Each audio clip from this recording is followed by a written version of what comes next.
मही देवस्य सवितु परिष्टुति वसुर्दयमान नय सुपथराय अस्मान।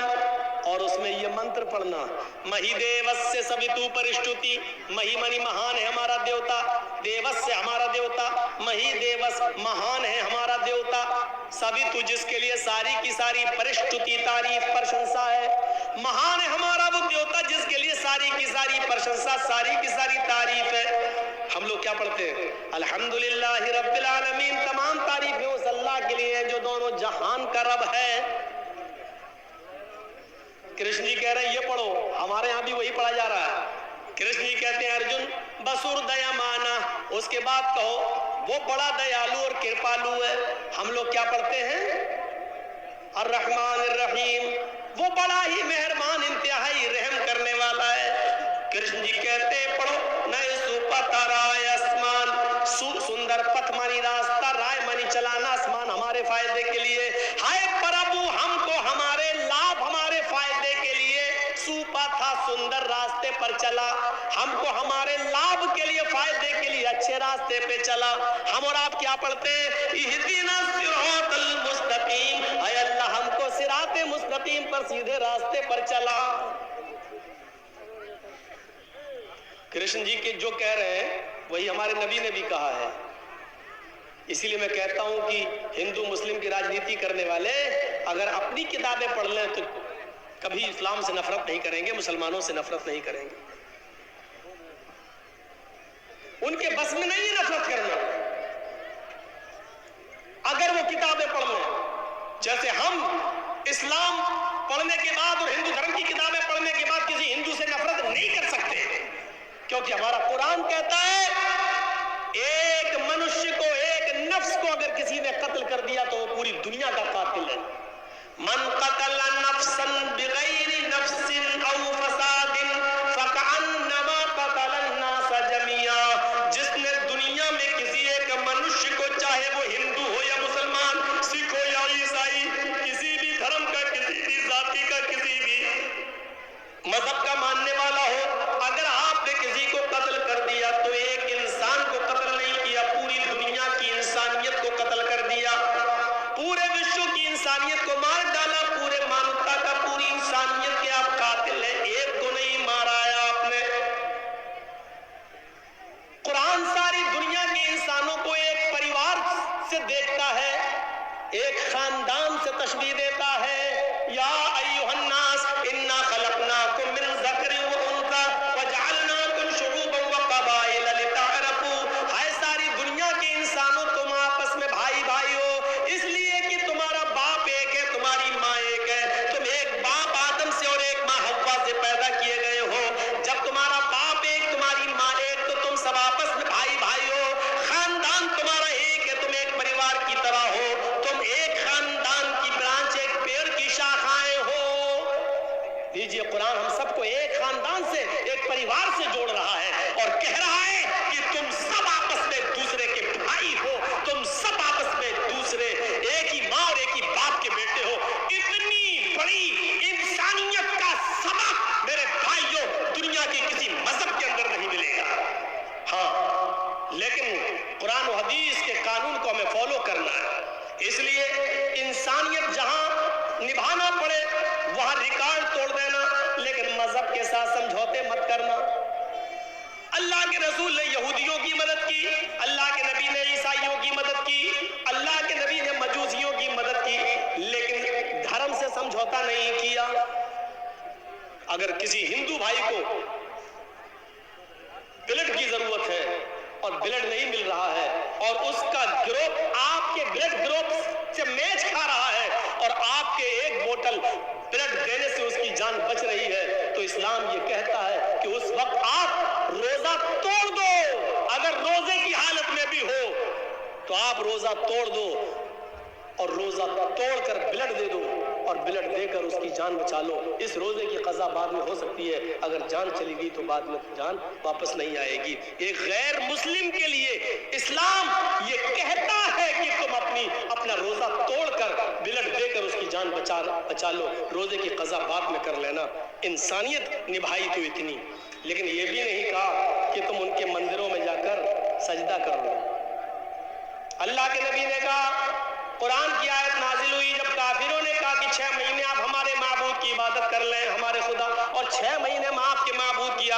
इबादत कर लेते हैं। तो अल्लाह के नबी ने साफ कह दिया लकुम दीनुकुम वलिय दीन, ये नहीं होगा। इंसानियत हम निभाएंगे लेकिन दीन के साथ समझौता नहीं करेंगे। तुम्हारे लिए तुम्हारा दीन और हमारे लिए हमारा दीन, ये समझौता नहीं कर सकते।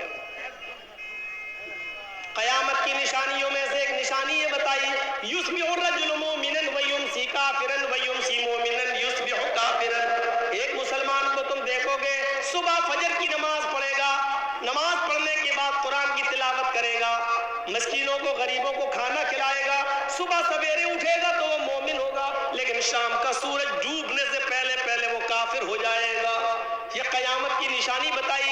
एक ज़माना ऐसा आ जाएगा कि मुसलमान सुबह हालत ईमान में उठेगा लेकिन सूरज डूबने से पहले पहले वो काफिर हो जाएगा। आज ये चुनाव का दौर है और देख लीजिए आज चुनाव के इस दौर में ऐसा हो रहा है या नहीं हो रहा है। एक बेचारा मुस्लिम कैंडिडेट सुबह उठता है, फजर की नमाज पढ़ने जाता है, कुरान की तिलावत भी करता है, गरीबों की मदद भी करता है, ज़ुहर भी पढ़ता है, लेकिन उसको मालूम है कि हमें हिंदू लोगों का भी वोट लेना है, हिंदू भाइयों का भी वोट चाहिए। हिंदुओं को खुश करने के लिए वो उनके मंदिर में चला जाता है, वहां जाकर टीका भी लगा लेता है और मूर्ति पे जाके वो हार भी चढ़ा देता है, इसलिए कि ऐसा करने से हमें हिंदू भाइयों का वोट मिल जाएगा। मेरे भाइयों, सुबह वो हालत ईमान में उठा लेकिन शाम होने से पहले पहले उसने कुफ्र कर लिया है। फरमाया अल्लाह के नबी ने ये क़यामत की निशानी होगी, एक मुसलमान हालत ईमान में उठेगा लेकिन शाम होने से पहले पहले वो काफिर हो जाएगा। यबीउ दीनहु बिइरदिन मिनद दुनिया, दुनिया के चंद सिक्कों को हासिल करने के लिए वो अपना दीन बेच देगा। दुनिया के चंद टुकड़ों को पाने के लिए वो अपना दीन का सौदा कर देगा। दुनिया के चंद सिक्कों के लिए वो अपने दीन की सौदेबाजी करेगा।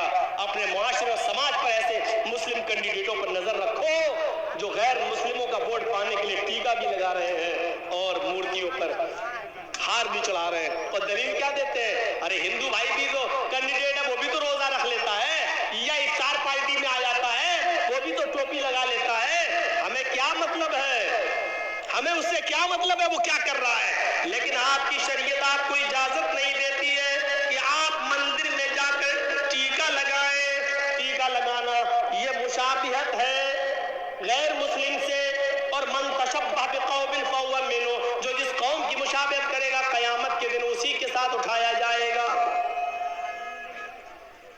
मूर्तियों पर फूल और हार और मालाएं नहीं चढ़ाई जा सकती।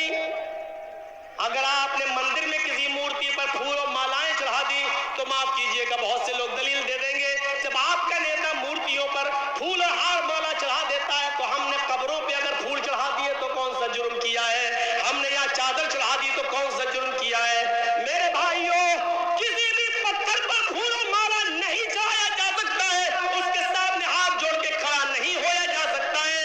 अगर शरीयत ने किसी पत्थर को चूमने की इजाजत दी है तो वो सिर्फ हजरे अस्वद है जो खाने काबा में लगा हुआ है, सिर्फ उस पत्थर को चूमने की इजाजत दी है। अगर आसानी के साथ वहां जा सकते हो और उसको छू सकते हो तो छू लो, और चूम सकते हो तो उसको बोसा दे दो। लेकिन अगर ये आसान ना हो, भीड़ बहुत ज्यादा हो तो हाथ का इशारा कर लो, बस इतना काफी है और आपको सवाब मिल जाएगा। दिल में नियत करो, अगर भीड़ ना होती तो मैं जरूर चूमता, लेकिन मैं नहीं चूम पाऊंगा क्योंकि भीड़ बहुत ज्यादा है। दाहिना हाथ उठाकर इशारा कर दीजिए और अपना चक्कर लगाना शुरू कर दीजिए।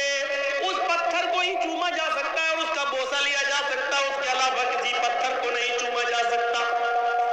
लेकिन हजरत उमर फारूक का जब जमाना आया तो उमर फारूक को डर लगने लगा, इस पत्थर को लोग चूमते हैं, ऐसा ना हो कि इस पत्थर को आगे चलकर लोग इसको खुदा बना ले, माबूद बना ले, कहीं इस पत्थर से रोजी रोटी ना मांगने लगे, इस पत्थर से कहीं औलाद ना मांगने लगे, इस पत्थर को बाबरकत पत्थर समझकर बरकत के हुसूल के लिए बैठने न लगे।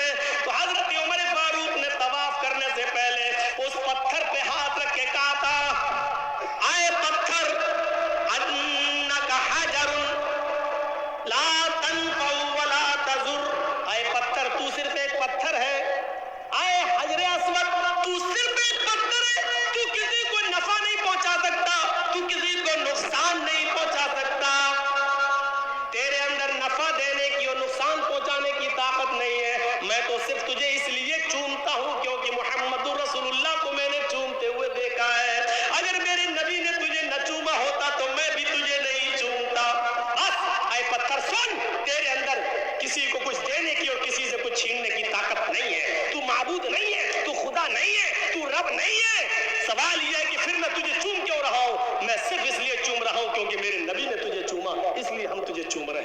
تو میرے پیارے ساتھیوں یہ کہہ کر لوگوں کو بتا دیا کہ پتھر پتھر ہے، یہ رب نہیں ہے، یہ معبود نہیں ہے، یہاں چادر نہیں چڑھائی جائے گی، یہاں ہاتھ جوڑ کر کھڑا نہیں ہوا جائے گا، اس پتھر سے کسی قسم کی برکت کی امید مت رکھنا، بس ایک سنت ہے اس کو چومنا، ایک پتھر چھونا اور بوسہ لینا سنت ہے۔ میرے پیارے ساتھیوں یہ اسلام کی شیتل چھایا اور اسلام کی صاف اور شفاف تعلیم ہے، اسے ہمیں اور آپ کو غور کرنا چاہیے اور لینا چاہیے اور سیکھنا چاہیے۔